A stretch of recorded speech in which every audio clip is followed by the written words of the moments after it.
Hello everyone, good morning. Yun lang ang intro ko kasi hindi ko alam na. Nakalimutan ko na paano nag-vlog and everything and so on and so forth. May na-receive akong sulat galing Jersey Post and nakalagay talaga siyang priority. So syempre, wala naman ako inaasahang sulat, guys. Wala akong kahit anong ini-expect na dadating aside siguro dun sa mga ino-order ko na mga kung ano-ano. Pero susulat, wala.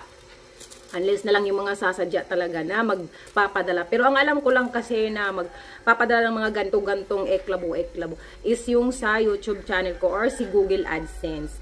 Dumating siya noong May 19, 2023. Pato ng Plaridel, Bulacan Post Office. Tapos, dineliver dito sa Misamis Occidental. Ang nakalagay dito sa papel, guys, is... So, syempre, tatakpan ko yung mga important details. Yan. Nakalagay dyan, important tax return document enclosed. So, kung sino man po yung mga nakaka-receive ng ganitong sulat from Google AdSense or sa mga nag-YouTube, sa mga vlogger po na nakaka-receive ng ganito, please let me know kung ano din po yung ginawa nyo. Or I think walang dapat gawin dito kasi parang supposed to be income tax return document lang naman ito. Please, kung nakaka-receive din kayo ng ganito and you know what to do, please comment down below sa comment section, guys, para naman malaman ko din. Dahil first time ko naman maka-receive ng ganito aside doon sa Google AdSense na pinadala ni Google sa akin nung pagka-monetize ko. So, nung May pa to dumating, dun sa Bulacan, then, kahapon lang pala na-receive. So, si Ate Lorly ang naka-receive. Naka-care off lang to sa pangalan ng asawa ko dahil siya yung pinangalan ko doon sa aking Google AdSense address. I-open ko yun siya, if anything na may mga new updates doon. Kasi naglalagay naman ng notification yan si Google. In case na may mga bagay-bagay na kailangan siyang i-inform or may mga bagay-bagay na kailangan kaming fill upan doon sa Google AdSense account namin. So, this one, medyo nabigla lang ako nung unang kasi wala naman ko inaasahang any sulat na marireceive. Wala naman ko inaasahang any letter. For instructions and the latest information. So, mayroon naman pala silang nilagay dito na site.